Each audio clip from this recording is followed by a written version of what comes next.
Hello, welcome everybody. Thank you so much for joining us this evening. We so appreciate you being here. My name is Ilamanga, and on behalf of Breathwork Africa, we warmly welcome you to the very first conversation in the Threads of Healing Voices of Breathwork Africa series. Some of you may be familiar with the podcast Threads of Healing that I hosted in 2020. We were right in the midst of a global pandemic that really shifted the course of our history. It was a time when we were all facing questions of life and death, of what it means to be human, the meaning of healing. And in that podcast, we spoke to people from all walks of life, from activists and artists, doctors and business people, each of whom, in their own way, were weaving a thread of healing through the world. It was also a time when we began to pay more attention to our breath, both literally and metaphorically.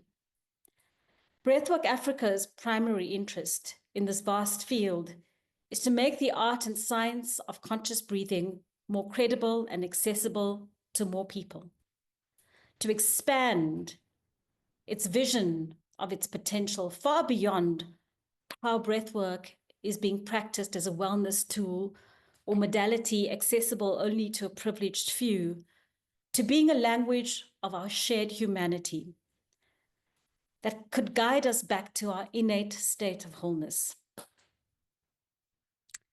So in the last few years, the Breathwork Africa community has grown to across, I think it is about 22 countries. I stand to be corrected. And within this community, we have practitioners who are working with the breath in the most astounding ways and who hold some really profound perspectives that we feel need to be heard. So our intention for this series is for you to meet some of these incredible people and to hear how they are both embodying breath and accessing it as a way of living and being in the world. And so it is my great honor and privilege to introduce you to our very first guest, an exceptional woman, someone who I have great respect and admiration for, Dr. Shivani Ranchod. Shivani, welcome. Thank you, Ela. So lovely to be here and so delighted to be the first guest in this series of conversations. Yeah, absolutely. I was looking for a biography to introduce you today. And there are so many versions out there, actually. And as I started to read, I felt a little bit intimidated. So I thought, let me just stop. Because as much as your biography is important, and your CV is important to create context for the conversation, I think, it's only a part of who you are.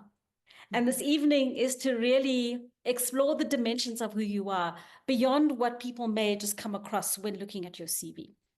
But I think it is important to create some context. So I found a bio or description of you that for me felt most, I think, accurate.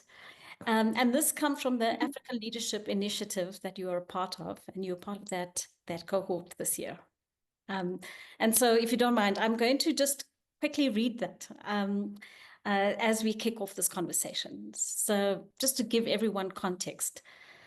So you are an emergent system strategist, and your work is on all things between connecting insights, people, and resources, between sectors, between disciplines, and between the siloed positionalities in a system. You draw on a wide ranging experience as an actuary, an academic, an entrepreneur, a meditator, and of course, a breath worker, a humanity breath worker, I'm proud to say, to reimagine compassionate, integrated, and whole ways of being, of building institutions, ways of work, ways of stewarding, and ways of organizing care. You're currently based, or rather, you are currently catalyzing value-based solutions for maternal and kidney care at Aligned and collaborating with the University of Johannesburg in your capacity as Professor of Practice on generative trauma-informed models for education. Wow.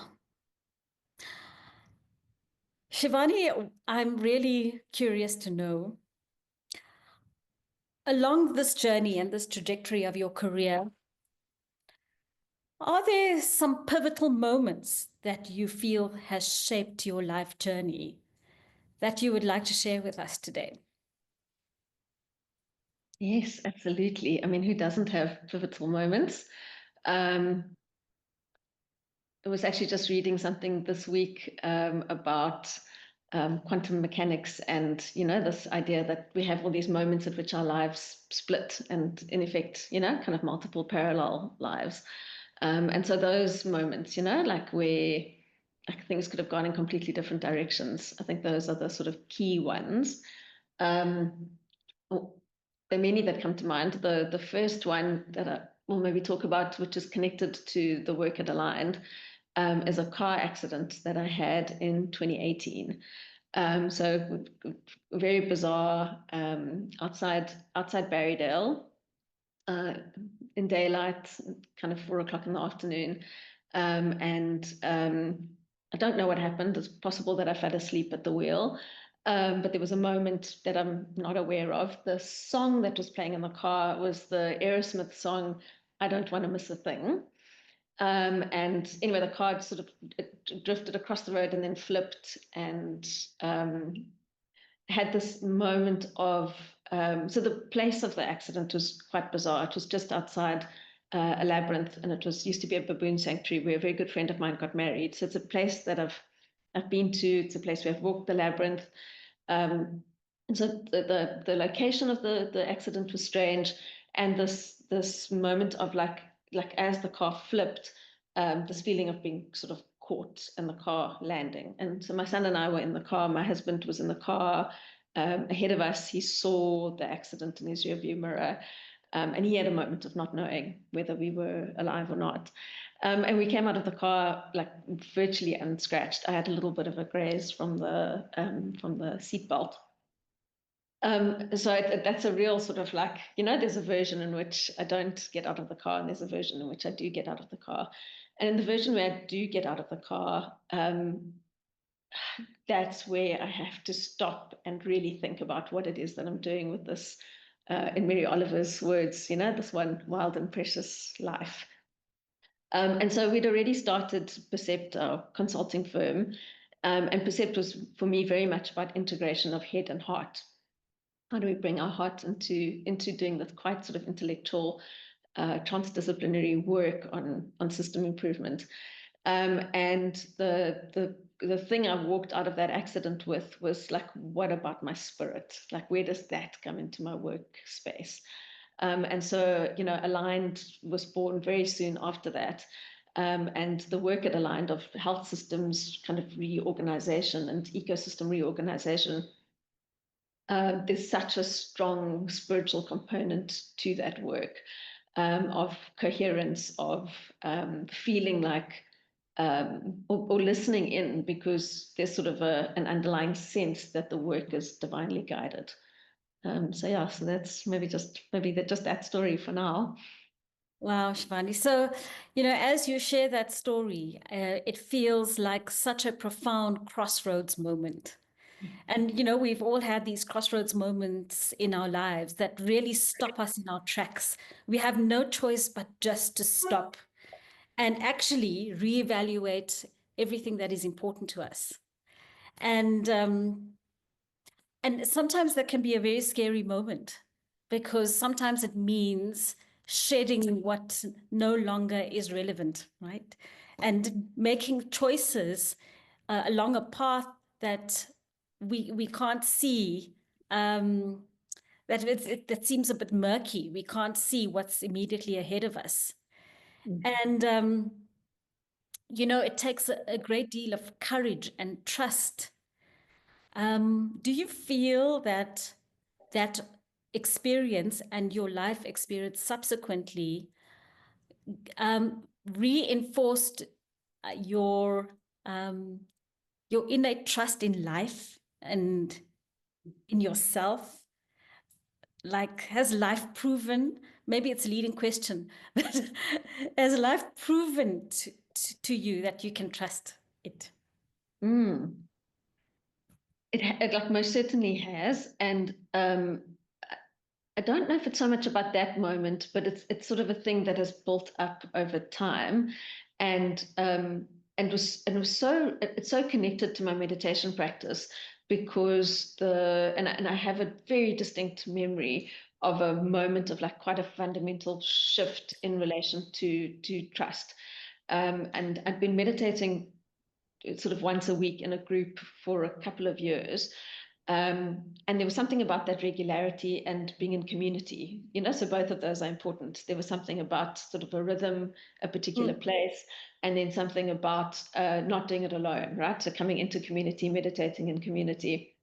And so after doing it, it was probably about 4 years, I had this distinct moment of feeling inside that I could trust myself, that like I would turn up. So it was something about breaking a cycle of self-abandonment, and like actually that I would show up for myself in some sort of really reliable way. And then I guess the paradoxical thing is, as that strengthens that kind of internal trust, then to the trust in life force, all of that begins to strengthen. And there's a and I'm sure you've experienced this as well. There is sort of a compounding like effect that like the more you trust and the more you listen and the more you pay attention and the more you're willing to be guided, like the more life supports you and does lead you. So yeah, that's definitely been part of the journey. Wow. There are two things that you said that really struck me, and that is the regularity of your practice and also being in community. And it feels that there's something about those two qualities that creates the environment for one to meet oneself in the way Absolutely. that you have. And I think that is so beautiful. And once that connection is there, it's slowly one that you can expand to the outer world and then to reach back in again. And I think that it's just, so profound to hear you say that those qualities and those aspects of practice, the regularity and being in community is key to the healing journey. There's also something you mentioned around that moment of the accident where you felt inspired to bring spirit into work. I'm interested in that because it's not an easy journey to bring a different paradigm to a system that is so entrenched in its ways. We've been raised and educated in these systems that often feel quite paradoxical to heart and spirit. It's linear, it's patriarchal, um, it's it's all those things, and that can feel really difficult to to kind of live and be in when your heart is opening and you're seeing things differently. How have you navigated that? I mean, it's an ongoing navigation. I mean, the one piece is around, it's exactly the thing you were saying about, I guess, the templates that we're given for like how to build organizations, how to work, how to be in the world, and those templates being shaped in a very patriarchal, very linear, very head kind of disconnected from the rest of us sort of way. And so part of the challenge that we've had is that at almost everything that we do, at every step, we needed to go back to first principles and say, like, should we be using that template or do we need to redesign it? And so everything from like how, we don't refer to ourselves as an organization, we refer to ourselves as an organism, as something that is living and connected. And so, the way we name, with the way we think about our organism design, the template is a hierarchy. This is what an organogram looks like. I mean, just this morning, one of our board members was telling a story about, when he first became a board member and asking us for an organogram, and we were like, well, we don't have one. And then we had to draw him one, but it didn't look like, the one block and then the line and then the other blocks and all of that. It's styled on dragonfly eyes, actually. So like the capacity, dragonflies have all of these incredible facets to their eyes that they can see in 360 degrees. And these hexagons are kind of like fit together. And that way of relating to each other, we've had to figure out like what works for us, what's fit for purpose. And so everything, our contracts, the way we relate to our investors, the way we run our board, the way we run meetings, like everything, we've had to go back to first principles to say, are these the conditions in which we can thrive, in which there's wholeness? And then I think the other big learning from it has been that when we talk, there's this idea that like to be sort of spiritually inclusive, it's better to be secular so that, we don't step on each other's toes if we come from different religious backgrounds or different spiritual backgrounds. So secular is like, it's safe and it's the most inclusive, but it's also stripped of something and it's cold. And, so what does spiritually inclusive and like alive look like? And so, we have, we have such a wide variety. We have Jewish people and Christian people and Buddhists and atheists, and it doesn't really matter. There's something about being able to just bring that aspect of yourself like along with you, and when you start doing it, it starts to feel like a little bit ridiculous not to, because it is just part of who we are. It's part of being human. How has the breath supported you to hold complexity? Sure. The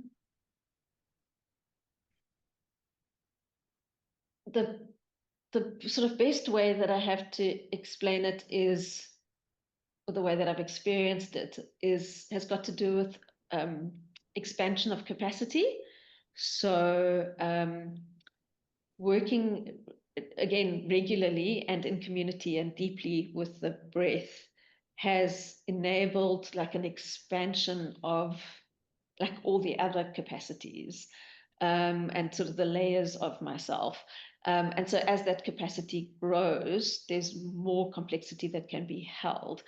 I've always had I guess, a brain that's like well suited to holding complexity, and I like systems and I like to join the dots. But what's kind of new is the multiple intelligences, right? So opening up to not just use my brain, but like use all, like, well, as me, I don't know if it's all, but all I have access to right now, to invite all of that in and to bring in those multiple intelligences, which means there's more information flowing in, right? More sense doors, more possibilities. There's information that comes through dreams, there's information that comes through, like just flashes of intuition. And so there's a need to hold a greater complexity of kind of information flowing through. And one doesn't hold that in one's head, it's in one's entire being. And the breath, I mean, you probably have a better way of explaining it, but the way I've experienced it is that through gradual practice, I mean, there's a physical expansion, right? So, like as your diaphragm, and like, I don't know, it feels like my chest can actually hold more air, but it's not that. It's that, and then just I guess all the different aspects of being, energy body and physical body and spirit body, all being able to hold more. Yeah, I mean, I love what you're saying, because you're describing a journey that began with, or that naturally started with you being able to hold complexity of mind, but then as your relationship with breath deepened, you were able to hold a multi-dimensional complexity. And sometimes that can be rather confusing, right? So as much as one is connecting more with spirit, and the breath is supporting one to connect more with spirit, you are also embracing the complexity and duality from from that place, but also in a way that is less kind of judgmental of it or less reactive to it. Have you found that? Mm. Yes, absolutely. I mean, yeah, I mean, maybe just like to make it easier to understand, is like some examples, right, of some of the like what's confusing. And so like one of the big areas of work that I've had to do like over years has been learning whether I want to say yes to something or no to something. So my tendency was to kind of auto yes to everything. And I've had to learn like how to listen and how to know whether I want to say yes and whether I want to say no. And like the subtlety of that, of like the where it originates from and what the sort of felt texture of it is, because sometimes the the no that comes through is a reactive no, and sometimes it's a wise no. And like being able to sort of like listen, so it's almost like as you listen more, and the breath really helps with that, right? Because it like keeps us grounded in our bodies and connected into all of those kind of listening capacities. Like as you listen more, you're able to learn to listen at like a finer, more subtle texture. But then that there's learning that's required to pay attention and try and figure out like what is this? What does it mean? Yeah, because that can get quite confusing, because Mm. the more one becomes open to, more one is aware of, the more there is to process and the more there is to kind of judge potentially, you know, and Mm. that can be rather overwhelming. Yeah. But somehow the breath takes you to a place where there's an embodied knowing of the rightness of things. Mm. So I wonder if you have a little practice for us that you'd like to guide us through Love tonight. to. I'd love to. So this is I mean, it's not surprising because most of what I've learned about breathwork, I've learned from you. But this is a practice that I learned from you. And remember the first time that you guided us through it. And it's called the breath of awe. So I'm going to take us into that space very gently. So finding a posture that feels comfortable, and making any adjustments that you need to make to to feel as comfortable as you can, recognizing that comfort means different things to different people. So if you need something to be a little bit warmer, to be a little bit softer, doing what you need to do, and locating yourself in the space that you're in. So you're aware of the temperature of the room, aware of the dimensions of the room. And you can very gradually begin to shift your awareness from the room into your body, moving it inward. And it might help to close your eyes, but you don't have to. You can also just lower your gaze. And taking a moment to listen in, noticing any sensations in the body, noticing any reverberations around your heart space. And taking a moment to feel into your sitting bones so that the body's nice and balanced across the left and the right, and balanced between front and back. So you're not leaning forward or leaning back. There's a sense of being really centered, really stable and supported. And asking the question that if you knew you were fully supported, if you knew that you were held by the seat that you're sitting on, if you were held by the earth beneath you, what would you be able to let go of in your body? What would be able to soften? Where would you be able to sink in just a little bit more?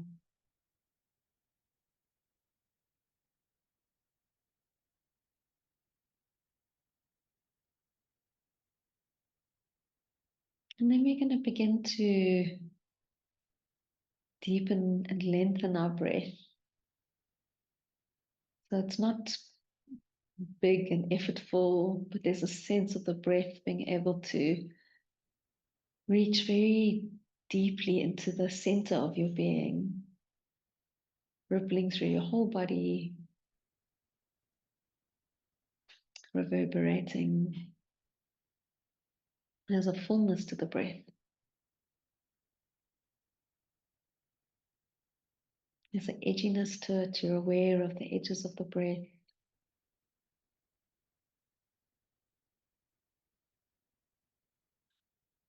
The way it reaches into the back body, the way it reaches into the side body, in between your ribs.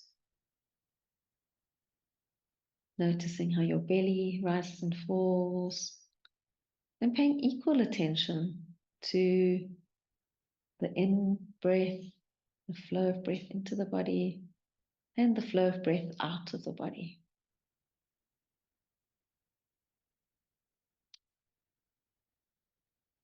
And what we want to move towards is that the two parts of the breath are of equal length. And so you can count that out if you'd like to, maybe 4 counts receiving and 4 counts surrendering and letting go, or 5 counts. Or if you don't feel like counting, you can just sense into it, sense into an evenness, a balance, a coherence.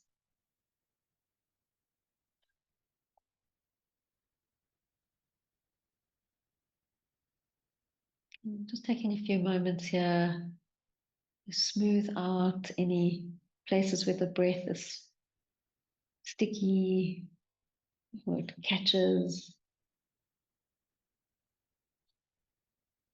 So inviting in a fluidity of movement.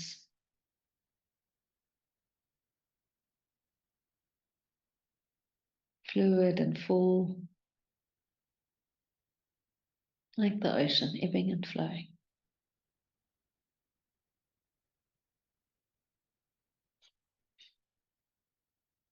Having a sense actually that you have oceanic capacity.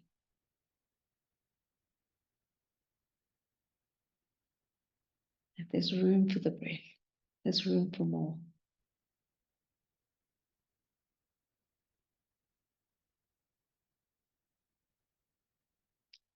And with your next flow of breath into your body, have a sense that you are sharing the expansion of breath with all beings, for the benefit of all beings. You're sharing the nourishment, sharing the fullness. And with your next out breath, have a sense that you are really receiving the gift of surrender. So we begin to switch around our associations. Usually we associate the in-breath with receiving, and now we're going to associate it with sharing, with giving. Giving the gift of nourishment.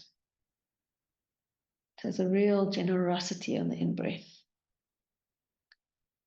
And usually we associate the out-breath with letting go, but now we're going to associate it with receiving the gift of surrender, of softness, of release. Really allowing yourself to benefit fully.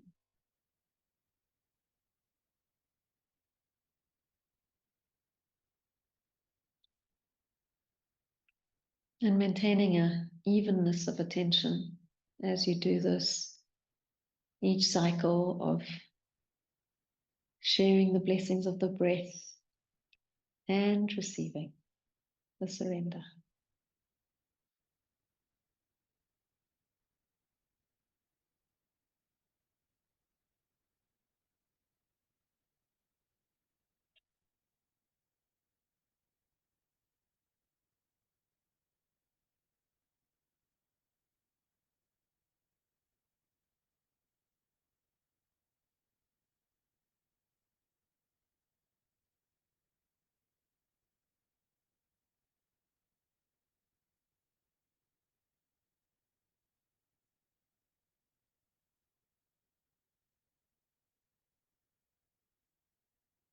And noticing how these two things, the giving and the receiving,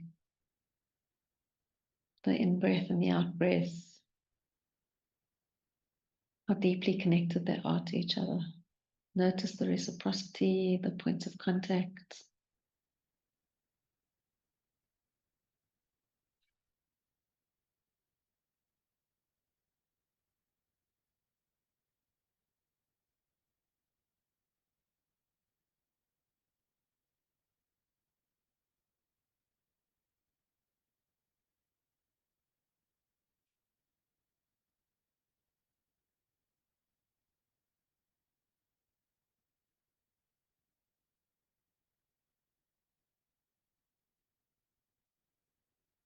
We're just going to stay here for another minute or so, silently communing with each other, sharing the gifts of the breath with each other.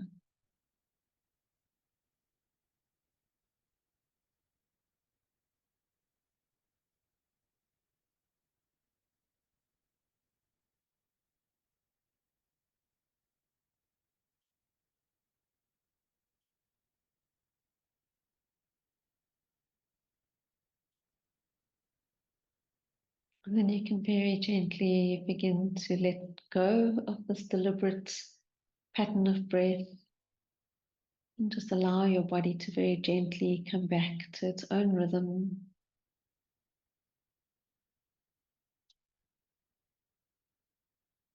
Noticing how through working consciously with the breath, we can find our way back to a place where we are just breathed.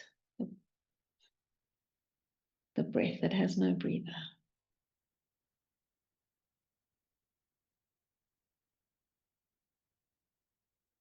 And when you're ready, you can very gently open your eyes and come back into the room together.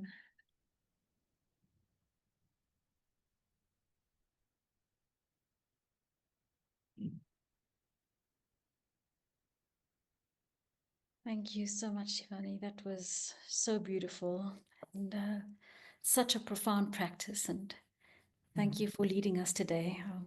It really took me deep, and I really appreciate that. And thank you, everyone, for participating in that sacred circle.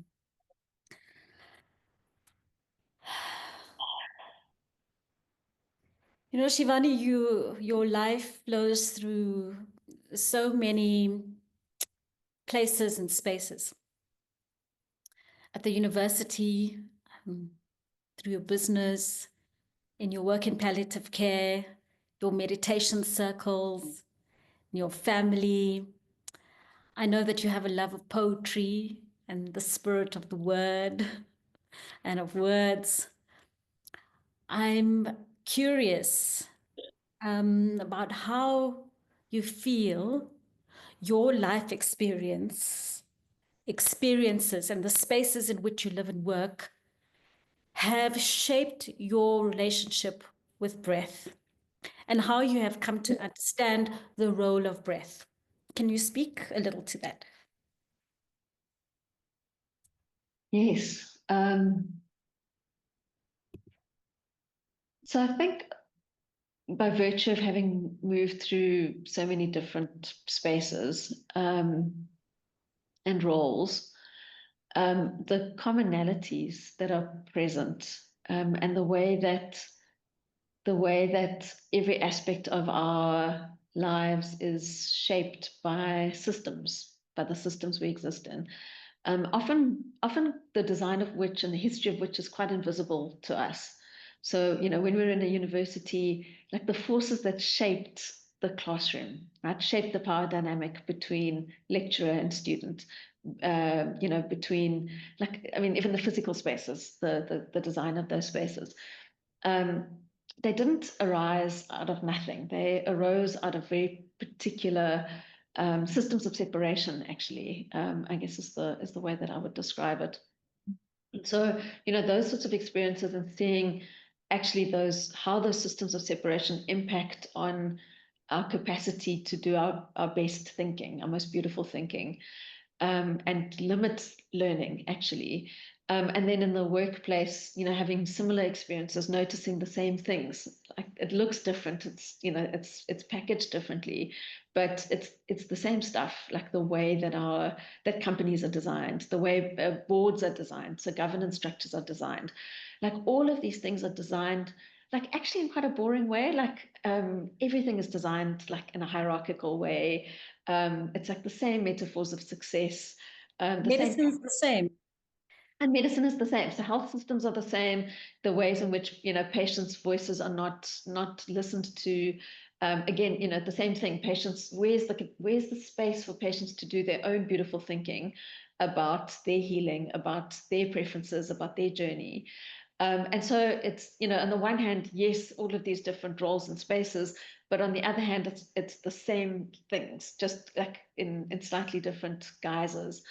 And so then the gift of that has been has been the distilling of what are the commonalities, what are the practices, what are the things that allow each of those places to shift, and the role that the breath plays in connection. So I mean, just the act of breath, of taking breath in. And I mean, we're taking liters and liters and liters of breath, and what we're taking in is made up of molecules and particles and cells, that have traveled across like time and space. We're breathing in dead stars. And so just that is this like profoundly interconnected act. And then we give it back to, in it for others to partake in. And so like in every moment we're participating in a system that is deeply interconnected, and there's like a profound truth to that. And then we've built as human beings this illusory world of separation and better than and less than. And yeah, so the breath just holds all of the truth. It holds the truth of impermanence. It holds, the truth of interbeing. And we each have direct access to that. And some of that I've experienced and learned through meditation, but the breath it's like even more accessible than that. It's, you don't have to learn, like we know how to breathe. Yes, we can learn all kinds of interesting things about, conscious patterns of breath. We can learn how to work with our breath and relate to our breath in more profound ways. But it's something we know how to do. We may have forgotten how to do it like most effectively or most powerfully. But the path back to remembering that we have that capacity is something that is within all of our reach. And like the ridiculous thing is that even the breathwork industry has been co-opted into that same illusory system of extraction. And yeah. So this was exactly my next question to you. You see, I don't even have to ask these things. So tell me about that. Like, what are you seeing in the breathwork industry that is concerning you? I mean, that it's even an industry is thing. Yeah. Yeah, it's the way everything gets co-opted, and that's not accidental. It's because we live in this kind of late stage capitalist world, which is it's so profoundly extractive. It's so much about making us feel like we're not enough, essentially, so that we'll keep consuming. I'm going to keep buying things and feeding the capitalist machine because I don't feel good enough. So even the wellness industry, it isn't really about returning us to wholeness. Whether you want to use Buddhist language of returning us to enlightenment or, I guess embodied language of wholeness, it's the same thing. But that doesn't serve the machine, because once we remember that we are worthy of love, that we are actually whole, that we are these radiant beings, then we don't need all the stuff. And then what happens? What happens to this? So Exactly. it's extremely dangerous. It's extremely dangerous. And so the only way you can really deal with that danger if you're the system, is you can co-opt it and you can transmute it into sort of a pale version of itself. And that's why we have to be attuned. We have to be attuned to coherence and truth. Like, can we feel the truth of something? Is it the real thing, or is it the thing that has been facsimiled too many times? And that's not always easy, right? Because there's still parts of us that hold that system. Absolutely, absolutely. So we've it's the water we've swum in, it's the world we've lived in, and I mean, the hierarchical stuff in particular, those systems of separation and oppression, we all carry inside of us. It's deeply internalized, the ways that we hold ourselves above certain things and below other things, whether it's how we relate to, I mean, we have these systems in our minds about how we relate to animals and how we relate to plants. And, we're doing it all of the time, these sort of calculations of kind of ranking and ordering and judgment. And so it's a feature of our minds, our human minds.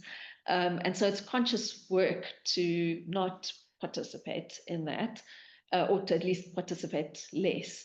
And the less you participate, the more you can be attuned to what it is that you're being sold.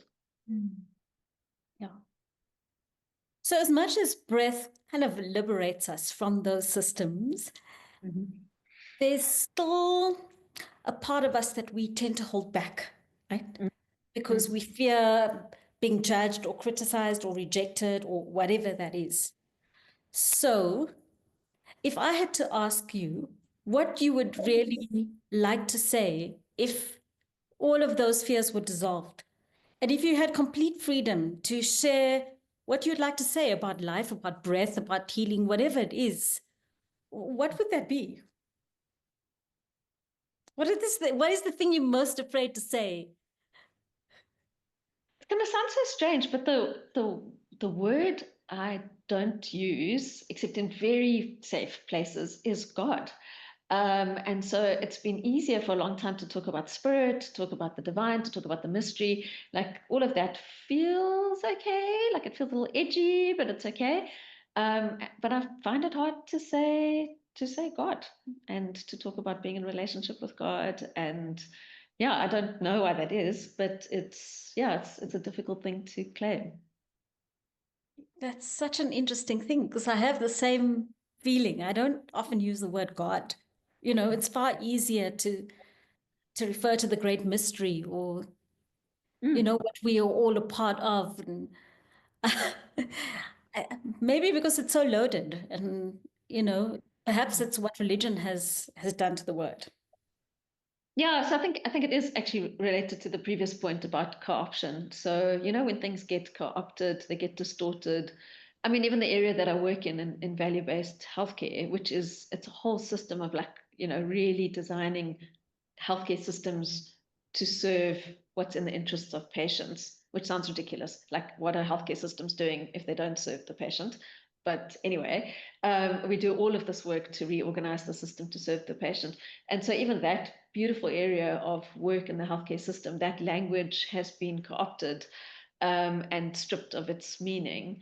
And yeah, so then when you use the language, it feels, I don't know, it feels strange, and it feels like you. So how we reclaim that, um, it's important, I think. It's important to feel into the discomfort and the fear, and I think, back to your question about trust, trust um, that I can talk about this in a way that is truthful to me, and that truth will be heard and understood, and not felt to be exclusionary, I think, in the way that it often is. I mean, the God part. Right. Oh, Shivani, you've shared so many beautiful things, and our time together never feels enough. Mm. And I see we have like 10 minutes left, and there's still so many more questions I want to ask. But perhaps just to distill a few points that you've shared this evening around healing, around the essence of breath, that I'd like to maybe just remind us all of. And I think, again, coming back to this idea of this it's like this action fractal. You know, my friend Rotendo speaks about the regularity and the rhythm of practice as an action fractal. Yeah, there's something just so profound about that. Their repetitiveness in the sacred pattern that creates the sacred pattern. And breath as the shared language of our humanity, you know, this of community, of reciprocity. And I think another theme that often comes through our conversations is the capacity. You spoke about capacity, our capacity to hold paradox. Yes. Certainly something that the breath has taught me. Yes. To move away from this duality of either this or that, and to hold this idea that both are true. And I think that what we're seeing in the world right now, what we're seeing playing out in the world right now, is really our inability to hold that paradox. And it feels really crucial that breath supports us to be able to hold this, that while we stay really rooted to our values, we are able to reach into, extend ourselves towards that which feels opposite to that, with compassion and understanding. Yeah, absolutely. In the same way that, the breath it's this moment to moment, experience of interconnectedness, that nothing is permanent because there's this constant movement. It is also, it's so paradoxical. The fact that you can, sort of change your state of being by shifting your breath. And that also by listening to the breath that you can know the state of your being. So that movement between subject and object, that paradox is fascinating. And then there's very little that like works in like both of those ways. And then the thing about the conscious breath, where you are deliberately working with a pattern, of you choosing a pattern of breath, but doing that without control. Like that is such a profound paradox, right? Like how do you do that? What does it mean to choose a pattern of breath and to sustain a pattern of breath, but not in a way that you're controlling the breath, because you can't. Yeah, it's like trying to saddle a wild horse.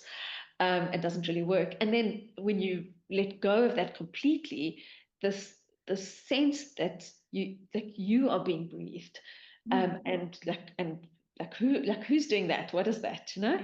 And so like the more you work with the breath, the more you have these embodied experiences of being able to hold paradox. I can hold subject and object, and they start to blur and meet each other, and the distinction stops mattering. I can hold conscious and unconscious, and like all of these things that we think are opposite to each other, like we realize they're so profoundly connected. Wow, that's really beautifully said. And I think I'd like to maybe just wrap up there with that thought. And then maybe just to open up to the circle. I'm sure there are many questions and thoughts and reflections that that will come through from the circle now. So I'd like to offer that opportunity. And you're welcome to just unmute or raise your hand. And yeah, I think Marge will help us facilitate that. So if you'd like to share, contribute, reflect, anything, please, we'd love to hear your voice. Or ask Shivani anything.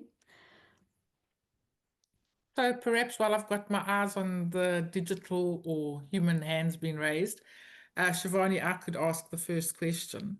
So what for you in an organization or organism is the most fundamental or supportive principle to keeping that organism open-hearted in a very dysregulated world?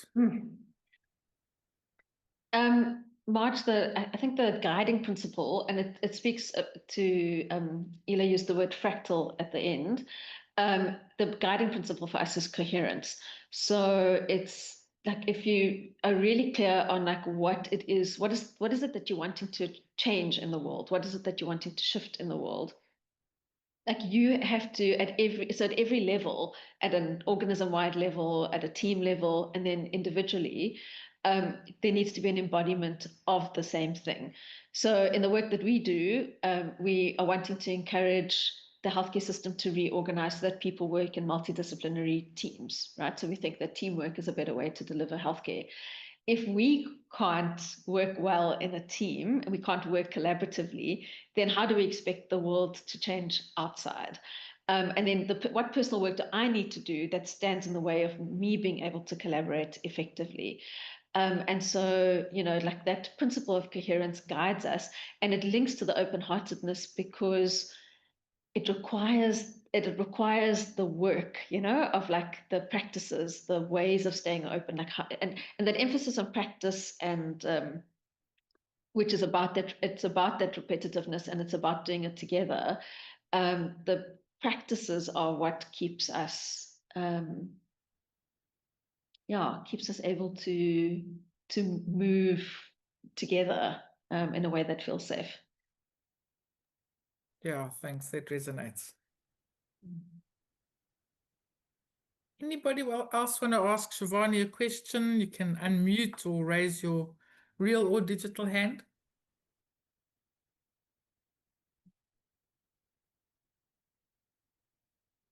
You can also put something in the chat box. Okay. So Shivani, perhaps you could, from your side, share anything else that you feel's rising up in your heart from today's conversation, or just anything that you'd like to share. There's a question, a Okay, hand. right. So we'll come back to that. So Andrea, is it Andrea? Hi, yes, thanks everyone, and thanks Shivani. It was so good listening to you. And my question is a very practical one, but I know you through meditation, and I'm just wondering, your meditation practice and breath work, do they overlap? Are they happening at the same time? Are they separate things? How does that work? So for me personally, they do coexist very much, both of them, in my daily life. They don't overlap. There's obviously an aspect of working with it. Well, they do overlap because there's an aspect of breath awareness. So there's a meditative aspect in breath work, which is like I'm using the breath as the anchor for my attention and awareness. So that's the sort of connecting point. Where I find the complement really, really important is the way that breath work can be used to strengthen the conscious kind of activation of our nervous system, and not just the kind of down regulation. So, the conscious connected breathwork practices, the active practices, so things like the warrior breath or breath of fire, like those are really, really important. And they feel actually almost like more important than ever, because there's so many things that we need to sort of actively resist in the world today. There are things that we need to fight for, and actually being present and engaged and active is really important. And so the way that my breathwork practice sort of plays with my meditation practice, and they both show up in my life, is incredibly important. They give me connected but different things. Thanks.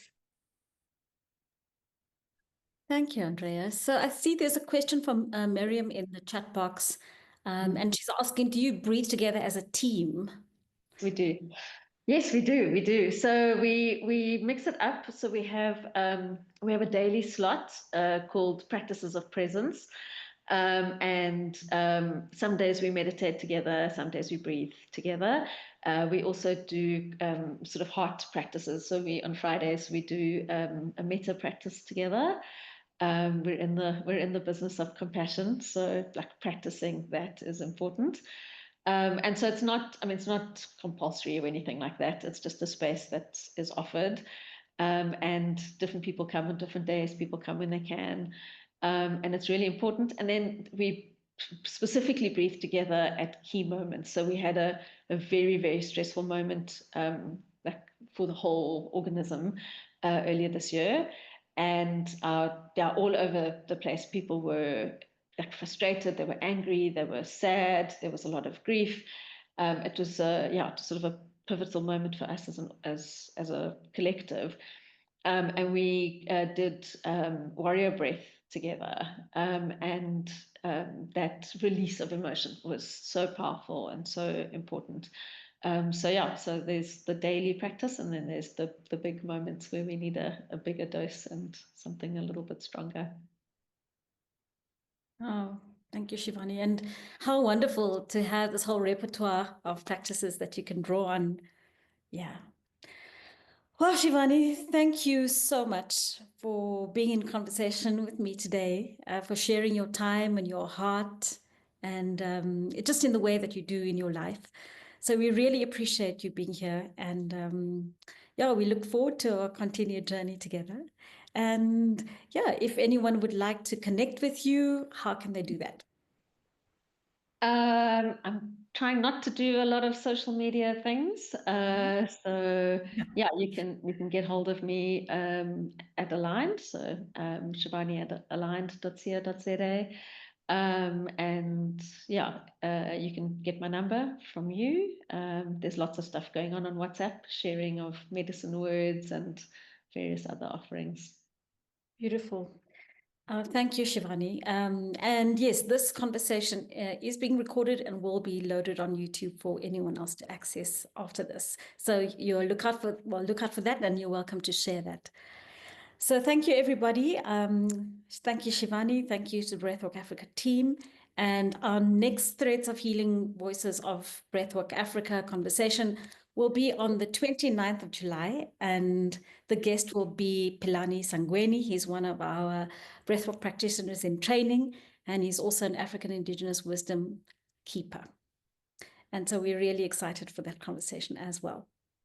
If you'd like to stay connected with Breathwork Africa and our upcoming events, we will put up a slide now, which will just give you a list of what's coming up. And you're also welcome to just visit our website, and we would love to hear from you. And you're welcome to just tap into the resources that we have on offer.